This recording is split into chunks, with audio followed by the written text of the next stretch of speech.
All good. Liam, thanks for your time as always, especially with the sun shining on a bank holiday.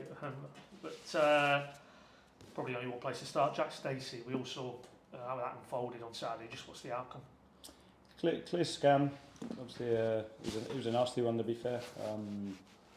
He took a bad fall.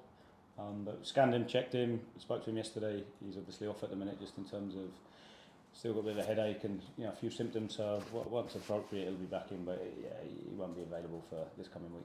Yeah, can you just explain, maybe people aren't aware, there is a clear process when it's a concussion, and that includes like a timescale before he can be reintroduced, isn't it? Yeah. So there's certain time frames, certain protocols that he has to tick off along that way. So obviously the doc and Bert's medical staff will ensure that you follow the appropriate guidelines, and especially when it comes to heads, that you don't take any risks on those. So one of those we spoke with him yesterday. Doctor's been round there today to check in on him, and we'll obviously follow those protocols to make sure he gets back safely. I mean, it looked a nasty one. Was it one of those, as he subsequently said, I mean, he kind of can't remember anything at all about it, kind of until, maybe, I don't know whether he came back round again in the changing room. Was it one of those he was unaware of how it had panned out? Yeah, he did in the short term, loss of memory, etc. But then I saw him after the game, and he wasn't in a great place, but he was conscious, he was talking, family around him. So it's a shame, because I thought he'd had a decent game as well. I thought he'd done some really good things. So first and foremost, his well-being, his health, is the most important. Moving on, obviously not a lot of time to do it, because obviously the game now comes thick and fast tomorrow night, but just your debrief for Borough, really. What were your main takeaways, and a sense of maybe what you communicated it back to the players? Yeah, I think I was watched it back over the weekend. I think it's fairly similar to what I felt post-game. I thought there was loads of good. They probably shaded having the ball at the start of the game, but I thought we actually adapted and solved problems in game quite well to put pressure on higher up and start forcing them to kick long, and regained it. And I thought we got really good control and had real purpose. Papa had a half decent chance. Sardi had a couple of headers. I thought we had a couple of really good moments and had really good control of the ball. And then it's then just a type of turnover that's killing us a little bit at the minute, which that's why after the game I'm saying that it feels like us again, which is it's not the first time I've been in this position or had groups go through this. I think it's one of those where we have to cut it out quickly, but at the same point, the exciting bit for me is still it's in our hands. And when you look at, compare Millwall to the weekend, there's so many things that have progressed already in the space of 2 weeks. So I think it's one of those where we have to stay calm, we have to stay patient, we have to accept that there's too many errors and they're not good enough. But I think that, like I said, the biggest bit is on us, their chances. And even when I watch it back and you look at things like the XG, etc., they only had a few chances, and it was off the back of us. So that's the biggest thing that we can control. It's interesting. You mentioned there the XG. I just, as a coach, I mean, between this metrics and data, and then what you see with your own eyes, and you and your coaching team, where do you set the balance? What type of coach are you? Are you led by the data and the metrics in game, after the game, or do you just reinforce maybe what you and your coaches think? Always eyes, gut feeling, I think, and what you see. Especially that's why I watch it back, to kind of take the emotional side out of it and watch it through a more analytical lens.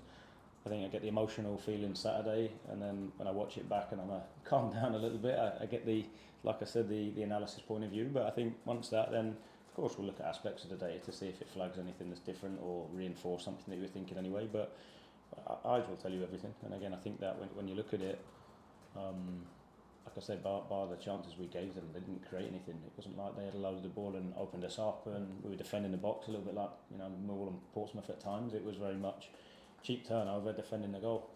And then around that, even the start of the second half, we had so much of the ball in such good areas. The biggest bit, I think we have to turn that control and that territory into shots on goal and do more of that. Which again, I think I look at the first 30 minutes of Millwall, it was better at the weekend, with box entries at the end of it or crosses, etc. And then defensive is okay. It's just the type of turnover at the minute that we have to correct. That was interesting what you said in your first answer there, that it's not the first time you and your coaching team would have gone through this process, so you can lean into that. What have you used previously when you face these similar challenges? Is it kind of comes with the territory when you go into a new club and you've got existing players, then you add players, and it's that mix and the reprogramming you've talked about? Are there any key elements of what you've gone through before that you can lean into now to get you through this little period? I think, numerous aspects. I think you have to start with a level of awareness of why it happens. I think that for me will be it. I think if you look at how we want unpredictable football, right? Because it's the most enjoyable thing to watch, and I think it's the ceiling that is the highest. You know, because whatever the opposition do, you're able to problem solve and make good decisions. I think you might be able to get there quicker if you force them to do one thing, but then I think you become predictable. So I think naturally when you give the lads, some decisions to make, I think, part of that and part of learning, the lads learning what we're looking for, lads learning what the championship's about, lads learning each other in terms of their strengths, their connections, their relationships, and then, habits from last year that we're still looking at, tweaking, etc. I think there's so many factors that go into it. To have such a high expectation on 4 games for it to look perfect is, against, some settled sides that we've played. I think you have to take an element of realism to it and step back and understand that. Of course, we're desperate to win, we're desperate to do well, but I think the bits that previously have got us through it are culture, sticking together. I think having a real open culture where we're tough on ourselves, we know what good looks like, what good isn't, and how do we then improve that. And I think time as well. I think not moving away and chasing loads of changes with change. I think having elements of consistency and reinforcing, positives, looking at areas to make big gains, I think are things that we have to, continually keep working at. And that point you make there about you don't lurch and you don't abandon maybe what your fundamentals are and make lots of changes. I thought it was interesting off the back of the turnovers thing you said on Saturday. You said, look, that isn't about systems, it isn't about formations, it's just players doing the basics basically. So in terms of the formation element of that externally, it's obviously that people are looking at the 3, maybe 1 or 2. I think it's a 5. I don't personally see how you can think Papagiallo is in a 5 and it's a defensive 5. But that point there about, you don't look at this period, you don't know that you're going through this process and it's challenging, it's difficult, and your default is, well, we need to change maybe the base formation. That's not really something that comes into the equation at this stage. No, I think what formation have we played? Yeah. I think that when you look at it, it's probably more on the out possession. We've been a 4, we've been a 3, we've been a 5. I think it is more around principles of the game for me, and then trying to get players in positions to bring their strengths. And I think that's the biggest bit. We didn't lose the game at the weekend because of shapes and systems. It was actually just taking care of the real basics with the ball. That's what cost us. So again, I think it's one of those. I think we're 4 games in. I think probably where the world's at a little bit. We want, me included, want everything straight away. But I also understand to achieve something good, you have to go through some tough periods. I think you have to go to develop resilience as a group. We have to be frustrated and disappointed at the weekend, because what it does do is we have to hurt, we have to stick together, we have to respond, we have to make sure that we learn from it, and in the future don't keep repeating those mistakes. And like I said, they're the bits for me. I think if you similar to when I think back to Millwall, it wasn't the shape that cost us against Millwall, it was some decision making on real simple things. So they're the bits we have to get after at the minute. I think very much it's about getting players in positions to bring their strengths, bring their qualities. And on that point, and switching it to the top end of the pitch, you've talked about box entries and the chances you did create. But in terms of more generally, how do you feel that creativity in the final third? Because there's no doubt, that spell, as you said, after the first 5 or 10 minutes up until they get the goals, you felt, to me anyway, you were in control. You had the possession, you had the territory. How do you go from establishing that to maybe upping the volume of clear-cut chances? Time, unfortunately. I think if we're restricted, you look at this week, very little training time, so we have to do a lot through video. I think in terms of understanding, it's very different for some of the lads as well, in terms of, obviously, what we do a really good job is putting the team back deep. You saw that, we forced Middlesbrough back deep. For Millwall for 30 minutes, we forced them back deep. Watford, we did the same. I think it's then, how do you turn that control high up into chances? So we've done work, as you can see, on progressing the ball. So rather than keeping it on the edge of our box, how do we get it into their half? There's been a large element of that to get control higher up. Then obviously it's, we keep revisiting, we keep refining, we keep, and that's why for me, I know we'll get better, I know we'll improve. You see some of the moments are so high at the weekend and quality produced. I know it's in there. It's then how do we consistently, hit the bar up there and raise the bottom bar higher. And I think that's what we have to keep pushing for. But we need time on the grass. We need time and experience in games. We need relationships to develop, which it doesn't happen in 2 weeks. And that relationships point maybe leads me on to, within this process, the central 2 in and around Sarge primarily, are you happy with what you're getting in that area? Or again, is that a process? And because it feels like it's quite a specialist position, you need to drop in, link the play with your midfield and build it up, and then maybe try and get yourself beyond Sargent on occasion. So it's quite a multifaceted role you're asking those 2 players in, just deeper, slightly roles to Sarge. Yeah, it's areas we need that connection, we definitely need to work on. The relationship, the understanding, the pictures they're looking for. I think that is quite clear. That's an area that needs work. I think that's quite clear to see. So we'll keep pushing on that. I think it's then so much work goes on behind the scenes, which is why I keep coming back to it. I know we'll improve because of how we coach. Sitting with individuals behind it to connect them, doing small group work on the grass, doing unit work to make sure that we keep building on that. And that for me is when I look at it when we come in, the first we had 8-10 weeks, I think it's a lot of introducing new aspects to the lads, lots of new faces, people still getting up to speed physically because of what off seasons and pre-seasons look like for people. We're still chasing elements of that. But what I know is that we've introduced a lot of the core principles. Now it's about understanding how, when it's good, why is it good, and not just that it's just off the cuff. I think they're the bits that will develop over time, and because of the work we do on the grass and the video work we do and the conversations and the development aspect of what we're trying to achieve, and I know over time it'll improve.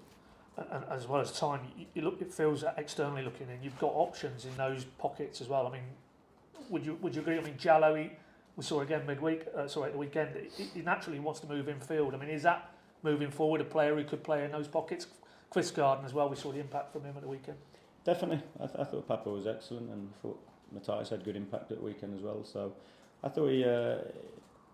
Hence, it comes back to Papa's a good footballer. I think when you look at it, some of his decisions, the care he shows on the ball, the unpredictability, how he gets people on the back foot. I wouldn't be adverse to playing him inside either. Yeah. And maybe through in Chris Garden next, it flips us to the sort of your approach going into tomorrow's game. Are we in the sort of same region to what you did at Watford? Maybe a bit of a mix and match, still trying to retain a few relationship building aspects to your team lineup?